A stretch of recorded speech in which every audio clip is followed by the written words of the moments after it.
France, still haunted by the devastation of World War I, relied heavily on the Maginot Line, a series of formidable fortifications along its border with Germany. The French military, supported by British expeditionary forces, believed that this line, combined with natural barriers like the Ardennes Forest, would prevent a rapid German advance. However, German military planners, led by General Erich von Manstein, developed a bold strategy to circumvent these defenses. The German strategy for invading France was rooted in the concept of blitzkrieg, or lightning war. This approach emphasized speed, surprise, and the coordinated use of tanks, infantry, and air power to break through enemy lines and encircle opposing forces. The Germans had learned from their experiences in Poland and refined their tactics for the Western campaign. The initial German plan, known as Fall Gelb, Case Yellow, called for a direct assault through Belgium and the Netherlands, similar to the Schlieffen Plan of World War I. However, Manstein proposed a daring alternative. The main thrust would come through the Ardennes, a region considered impassable by the Allies due to its dense forests and rugged terrain. German armored divisions would punch through the Ardennes, cross the Meuse River, and drive rapidly to the English Channel, cutting off Allied forces advancing into Belgium. On May 10, 1940, Germany launched its offensive in the west. The attack began with simultaneous invasions of Belgium, the Netherlands, and Luxembourg.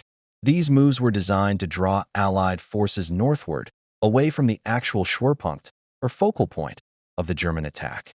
German paratroopers and airborne units seized key bridges and airfields, while panzer divisions raced through the Low Countries.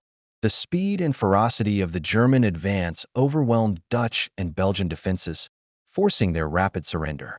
Meanwhile, the Allies moved their best units into Belgium, as expected by the Germans. While the Allies focused on the north, the main German force, spearheaded by Heinz Guderian's Panzer Group, advanced through the Ardennes. Despite the difficult terrain, German engineers and armored units moved swiftly, encountering minimal resistance. On May 12th, German tanks reached the Meuse River near Sedan. The French defenders at Sedan were unprepared for the scale and intensity of the German assault.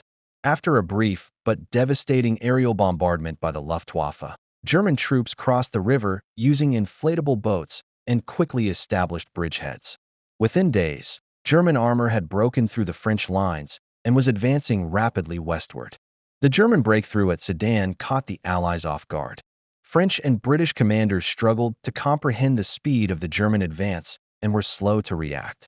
As German panzer divisions raced toward the English Channel, they threatened to encircle the bulk of Allied forces, which had moved into Belgium. Efforts to counterattack were hampered by poor coordination, communication breakdowns, and the sheer momentum of the German offensive. The French attempted several counterattacks, most notably at Arras, but these were repulsed by German tanks and air support. By May 20th, German forces had reached the channel near Abbeville, effectively trapping the British Expeditionary Force, BF, French First Army, and Belgian Army in a pocket along the northern coast. The rapid advance stunned the world and left the Allies in a desperate situation. With Allied forces surrounded, the British government launched Operation Dynamo, a massive evacuation effort to rescue the BEF and as many Allied troops as possible from the beaches of Dunkirk. From May 26th to June 4th, a flotilla of naval vessels, merchant ships, and civilian boats braved German air attacks to evacuate over 338,000 soldiers. The successful evacuation at Dunkirk was a remarkable achievement, preserving the core of the British Army and allowing Britain to continue the fight. However, much of the heavy equipment, vehicles, and supplies had to be abandoned, and the French army was left severely weakened. After Dunkirk, German forces resumed their offensive, known as Fall Rot, Case Red, targeting the remaining French defenses. With the French army exhausted and demoralized, German troops encountered little effective resistance. Paris was declared an open city and occupied by German forces on June 14, 1940. On June 17, Marshal Philippe Pétain, recently appointed as prime minister, announced that France would seek an armistice. The formal surrender was signed on June 22, 1940, in the same railway carriage at Compiègne where Germany had signed the armistice ending World War I.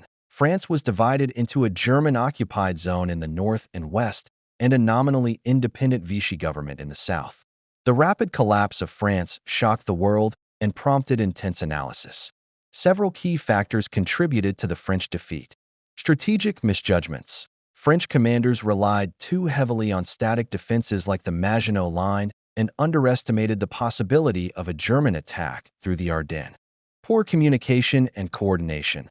The Allied command structure was fragmented, leading to slow and ineffective responses to German maneuvers. Superior German tactics. The Germans' use of blitzkrieg tactics, combined arms, and rapid movement outpaced the slower, less flexible Allied forces. Morale and political instability. France was politically divided and still recovering from the trauma of World War I, which affected morale and the willingness to fight. Thank you for watching. If you enjoyed this deep dive into the Battle of France, please like, subscribe, and leave a comment about which World War II topic you'd like to see covered next.